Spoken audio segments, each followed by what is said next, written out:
तो भाई फिर से आ गया वो बॉडी बिल्डिंग के इंटरेस्टिंग अपडेट्स लेके। तो वीडियो को शुरू करने से पहले जल्दी से वीडियो को एक लाइक कर दीजिए, और अगर आप अपने भाई के चैनल पर नए हैं तो जल्दी से चैनल को सब्सक्राइब कर दीजिए ऐसे रेगुलर फिटनेस और बॉडी बिल्डिंग अपडेट्स के लिए। अब भाई इस ईयर की यानी 2023 की जो लास्ट प्रो क्वालिफायर शो थी यानी ऑस्ट्रिया प्रो, वो हो चुकी है खत्म। एंड उसमें शायद मेंस क्लासिक फिजिक डिवीजन को छोड़कर दूसरा कोई प्रो क्वालिफायर डिवीजन भी नहीं था। और बात करें उस डिवीजन के रिजल्ट्स के ऊपर, तो उस डिवीजन में जैसा कि हम सबको पता था कि माइकल द बुल के जीतने के चांसेस है, और वो हुआ भी। और वही सेकंड प्लेस पे है क्रेग मॉर्टन और स्टीफन मटाला, जिनसे हमें बहुत ज़्यादा उम्मीदें थी, वो सीधा चले गए थर्ड पोजीशन पे। अब भाई वो बात करें या डिस्कस करें अगर थोड़ा इन तीनों बॉडी बिल्डर्स के ऊपर, तो मुझे इन तीनों के अंदर माइकल सबसे ज़्यादा कंडीशनड और क्लासिकल लगे। वहीं जो क्रेग मॉर्टन है वो इन तीनों की भी सबसे ज़्यादा मैसिव या कह सकते हो बिगर बॉडी बिल्डर थे। कंडीशनिंग भी इनकी अच्छी खासी थी। अब भाई अगर फुटेज के बेस पे डिस्कशन करें, हालांकि फुटेज की क्वालिटी और क्लैरिटी उतनी बढ़िया तो नहीं है, और ना ही एंगल वाइज वीडियो उतनी बढ़िया है, बट इस क्लिप में माइकल द बुल बहुत ज़्यादा फुल या राउंड नहीं दिख रहे थे, बल्कि कहीं ना कहीं उनकी फिजिक एक फ्लैट साइड पे थी। इवन उनकी फिजिक मुझे बहुत ज़्यादा पील्ड और शेडेड लगी। अब हालांकि क्लासिक फिजिक के वेट कैप का रेस्ट्रिक्शन आ ही जाता है, तो इसीलिए अपने विगर या फुलर वर्जन के साथ तो स्टेज पे नहीं आ पाए होंगे, but as a classic physique athlete ये सही में एक फ्रीक फैक्टर तो दिख ही रहे थे स्टेज पे, खासकर साइज वाइज तो थे ही। अब बात करें स्टीफन मटाला की, तो मैं पर्सनली इनके कंडीशनिंग से बहुत ज़्यादा डिसअपॉइंटेड हुआ हूँ, क्योंकि इनके फिजिक में वो शेडेडनेस दिख ही नहीं रही थी। खासकर आप जब एक ऐसे बॉडी बिल्डर के सामने खड़े हो, वो भी माइकल द बुल के जैसे, तो जो कि अपने कंडीशनिंग के लिए ही चर्चे में रहते हैं, तो तब आपको तो अपनी कंडीशनिंग पे फोकस करना चाहिए ही था। और सिर्फ माइकल ही नहीं, बल्कि जो भी top Olympian classic physique division के, तो उनके फिजिक में कंडीशनिंग तो एक बेसिक सी चीज़ देखने मिलती है। इवन स्टीफन की पोजिंग भी मुझे उतनी कन्विंसिंग तो नहीं लगी। खासकर उन्हें स्टेज पे मेरे हिसाब से और ज़्यादा कॉन्फिडेंस की ज़रूरत लगती है, क्योंकि उनके अंदर वो लैक ऑफ कॉन्फिडेंस स्टेज पे साफ दिख रहा था। इवन एनर्जी भी उनकी बहुत ज़्यादा डाउन साइड पे थी, तो उम्मीद है कि आने वाले टाइम में वो इस चीज़ को बेटर करके आएंगे। अब बात करें क्रेग मॉर्टन की, तो डेफिनेटली उनकी फिजिक मुझे स्टीफन से ज़्यादा बेटर लगी। हालांकि कंपेरेटिवली ये एक लंबे एथलीट भी है, और इसीलिए क्लासिक फिजिक डिवीजन में इनकी फिजिक और भी ज़्यादा सूटेबल लग रही थी। अब बहुतों का मानना था क्योंकि ये कुछ ज़्यादा ही लंबे एथलीट है, तो शायद इन्हें वेट कैप के अंडर आने में बहुत ज़्यादा स्ट्रगल्स फेस करनी पड़ सकती है, बट ये स्टेज पे अपने फिजिक पे कंडीशनिंग के साथ साथ फुलनेस को भी बढ़िया मेंटेन करके आए थे। और अगर ओपन बॉडी बिल्डिंग के अकॉर्डिंग जजिंग होती, तो मेरे ख्याल से ये शो को भी जीत जाते। इवन फिजिक में डिटेलिंग और सेपरेशंस भी काफ़ी बढ़िया थी, और फिजिक में क्लासिक लुक भी एकदम निकल के आ रही थी। अब अगर इन तीनों के बैक को भी कंपेयर करें, तो स्टीफन कंडीशनिंग के मामले में यहाँ भी लैक कर रहे थे, बट वहीं क्रेग मॉर्टन उनकी बैक बहुत ज़्यादा इंप्रेसिव थी। खासकर बैक इनकी काफ़ी ज़्यादा मस्कुलर और डिटेल्ड और कंडीशन भी थी। तो जो साफ बात है कि क्रेग ने माइकल को तो टक्कर एकदम बराबरी की दी थी, और डेफिनेटली वो इस प्लेस को डिजर्व भी करते हैं। और स्टीफन को खासकर अपने कंडीशनिंग के साथ साथ अपने पोजिंग, अपने कॉन्फिडेंस पे भी काम करना होगा, जिससे कि स्टेज पे वो थोड़े प्रोफेशनल दिखे। अब पर्सनली मैच डिवीजन के रिजल्ट से काफ़ी ज़्यादा सेटिस्फाइड हूँ, और खासकर क्रेग मॉर्टन के परफॉर्मेंस से। बाकी माइकल को ओलंपिया क्वालिफिकेशन तो मिल ही गया 2024 का, बट मेरे ख्याल से वो 2024 में होने वाले प्रो क्वालिफाइड शोज में भी कम्पीट करेंगे। एंड अगेन स्टीफन को अपने वीकनेस पे काम करना होगा। अब भाई चलते इस शो के एमेच्योर डिवीजन के ऊपर, यानी प्रो कार्ड विनिंग कंपटीशन के ऊपर, जो कि थी बॉडी बिल्डिंग डिवीजन की। और यहाँ कम्पीट किए थे वोइता, जो कि प्राग प्रो में अपने शोल्डर्स के लिए काफ़ी ज़्यादा फेमस हुए थे। इवन उन्होंने निक जिला को भी काफ़ी बढ़िया टक्कर दी थी। अब माना इनके शोल्डर्स बढ़िया है, फिजिक में मस्कुलरिटी भी अच्छी खासी है, बट उन्हें अपने लैट्स पे काफ़ी ज़्यादा काम करना होगा। इवन उन्हें अपने गाइनों को भी फिक्स करने की कोशिश करनी चाहिए। अब इस शो में साइज, कंडीशनिंग सब कुछ के बाद भी ये शो को तो नहीं जीत पाए। हालांकि फ्लॉस तो बहुत ज़्यादा थे इनकी फिजिक पे। वहीं इस डिवीजन में प्रो कार्ड मिला स्टेव ब्रगनिक नाम के एक बॉडी बिल्डर को, और आई थिंक कि वो डिजर्विंग भी थे, एंड शायद आने वाले टाइम में ये एक बेहतर टूटल बॉडी बिल्डर बन सकते हैं।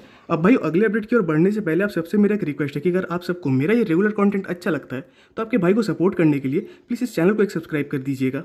अब भाई बात करें गुड वीटो के ऊपर, जहां उनके तरफ से एक फिजिक अपडेट तो आई है, साथ ही साथ एक न्यूज़ भी। अब ये बात आप सबको पता है कि इस साल ये बहुत सारे शोज़ में कम्पीट ही नहीं कर पाए, कुछ में वीज़ा इशूज़ के चक्कर में, कुछ में अपने पर्सनल इशूज़ के चक्कर में, जहाँ की उनकी वाइफ भी प्रेग्नेंट हुई थी।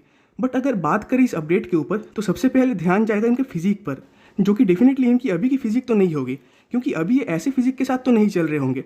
अब कैप्शन में वो ये लिख रहे हैं कि वो सर्जरी के लिए एकदम रेडी है। इवन ब्लड वर्क और हार्ट चेकअप ये सब भी हो चुके हैं, और जो सर्जरी है वो 12 दिसंबर को होगी। और उनका मानना है कि इसके बाद उनकी फिजिक और भी ज़्यादा एस्थेटिक दिखने वाली है, और उसके बाद वो प्रो क्वालिफाइड शोज में भी कम्पीट करेंगे। हालांकि सर्जरी के 1-1.5 महीने तक तो वो ना ही लिफ्टिंग कर पाएंगे और ना ही ट्रेनिंग, और उम्मीद है कि जो स्टिचेस है वो भी जल्द से जल्द रिकवर हो जाएंगे, और उसके बाद वो ब्राजीलियन चैंपियनशिप के लिए प्रेप शुरू करेंगे। तो जो सर्जरी होगी वो होगी हर्निया की, और जो कि बहुत हद तक विजिबल भी है कि उनका जो बेली बटन है वो कुछ ज़्यादा ही बाहर निकला हुआ दिखता है, और ये सर्जरी इनको काफ़ी टाइम से आई थिंक करने की ज़रूरत भी थी। एंड इसके बाद इनकी फिजिक मच प्लीजिंग दिखेगी। इवन क्रिस बमस्टेड ने भी ये सर्जरी करवाई हुई है, और उनके भी कोई स्टिचेस मार्क्स तो नहीं दिखते फिजिक में, और कहीं ना कहीं वीटो का ये हर्निया गाइनों से भी ज़्यादा वर्स दिखता है। और आई थिंक कि कहीं ना कहीं ये एक रीज़न हो सकता है जिसके लिए गुड वीटो शोज़ को नेग्लेक्ट किए जा रहे थे। तो होप कि नेक्स्ट टाइम वीटो एक बेटर लुक के साथ दिखेंगे। अब ब्राजीलियन चैंपियनशिप की बात करें तो मेरे ख्याल से ये शायद आर्नोल्ड क्लासिक ब्राजील में कम्पीट कर सकते हैं, बट मुझे नहीं लगता कि ये इनके लिए एक बढ़िया चॉइस होगी, क्योंकि सबको पता है कि बहुत बड़े बड़े नाम इस शो में आने वाले हैं। तो आई थिंक इस कंपटीशन से तो इनको ओलंपिया का क्वालिफिकेशन नहीं मिलने वाला, या फिर बहुत ज़्यादा कम चांसेस है। बाकी फैंस को तो बहुत ज़्यादा मजा आने वाला है जब वीटो एक इतने कंपीटिटिव लाइनअप में कम्पीट करेंगे। अब भाई मेरा पर्सनली मानना है कि जस्टिन रॉड्रिगस 2024 में एक बहुत ही स्ट्रॉन्ग कमबैक करने वाले हैं। इवन लास्ट टाइम के मुकाबले ये साइज में भी बहुत बड़े दिख रहे हैं, एंड शायद अभी ये 300 पाउंड्स के आसपास के वेट कैटेगरी में चल रहे हैं। वैसे ये ऑलरेडी ऐसा लीजेंड शो में कम्पीट किए थे जहां उनकी प्लेसिंग 3rd आई थी, और आई थिंक कि 2023 के ओलंपिया के लिए लीजेंड का शो एक लौता था जहां की उन्होंने कम्पीट किया था। इवन उनकी फिजिक अगर पीक्ड रहती और वो एकदम 100% कंडीशनड आते तो शायद बहुत ज़्यादा चांसेस थे कि वो शो को जीत जाते। एंड पर्सनली आज तक सभी ये मानते हैं कि 2022 का जो आर्नोल्ड क्लासिक था और उसके बाद का जो बोस्टन प्रो वाला शो था, उसमें ये जिस फिजिक को लाए थे वो इनका ऑल टाइम बेस्ट था, जहाँ की साइज के साथ वो कंडीशनिंग को भी बैलेंस्ड करके लाए थे। बट उसके बाद से उनके फिजिक में प्रोग्रेस तो दिखा ही नहीं, बल्कि फिजिक डिक्लाइंड वे में ही गई है। तो इनके अंदर वो पोटेंशियल है, वो साइज है, वो मास है कि ये प्रो क्वालिफायर शो को जीत पाए।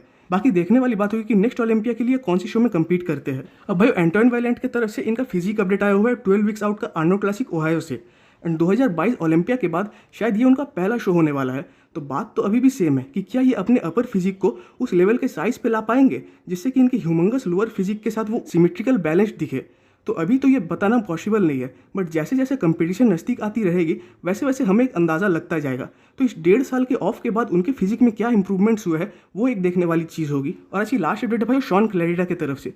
तो हमारे 2x212 मिस्टर ओलंपिया इस साल हार गए कियोन पियर्सन से।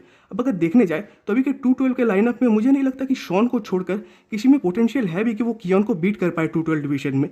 इवन कुछ सालों तक तो पॉसिबल नहीं लगता। बट जो मेन बात है कि शॉन मैदान को छोड़कर तो नहीं भागने वाले, और वो इस चीज़ को बढ़िया तरीके से तो समझ गए हैं कि इस साल उनका 6 पाउंड हेवियर आने का जो डिसीजन था वो एक बहुत ही बुरा डिसीजन था। हालांकि इसकी वजह से इनके फिजिक थोड़ी लेस कंडीशन तो दिखी ही, साथ ही साथ कियोन पियर्सन जो कि इस डिवीजन में सबसे स्मॉल वेस्ट कैरी कर रहे थे, उनके सामने इनकी फिजिक बहुत ज़्यादा ब्लॉकी भी लग रही थी, और इसी के लिए वो अपने पिक को भी नहीं हिट कर पाए थे, जिसका कि प्राइस उनको चुकाना पड़ा स्टेज पे। तो नो डाउट शॉन अभी भी 212 डिवीजन में काफ़ी बढ़िया है। खासकर इस डिवीजन के सारे बॉडी बिल्डर्स के मुकाबले इनकी फिजिक मसल मैच्योरिटी में तो काफ़ी बेटर है। बट जो सबसे बड़ा फैक्टर है वो उनके एज का है, क्योंकि अभी इनकी एज 41 ईयर्स की है। तो पता नहीं ये आने वाले और कितने साल कम्पीट करेंगे, और मेन बात की अपने टाइटल को फिर ले पाएंगे भी या नहीं। तो भाई आज की वीडियो पे खत्म होती है। कमेंट्स में जरूर बताइएगा कि आपको वीडियो कैसा लगा। वीडियो अच्छी लगी तो वीडियो को लाइक कर दीजिए, और नेक्स्ट वीडियोस के अपडेट सबसे पहले पाने के लिए चैनल को सब्सक्राइब कर दे, बेल आइकन को प्रेस कर दे।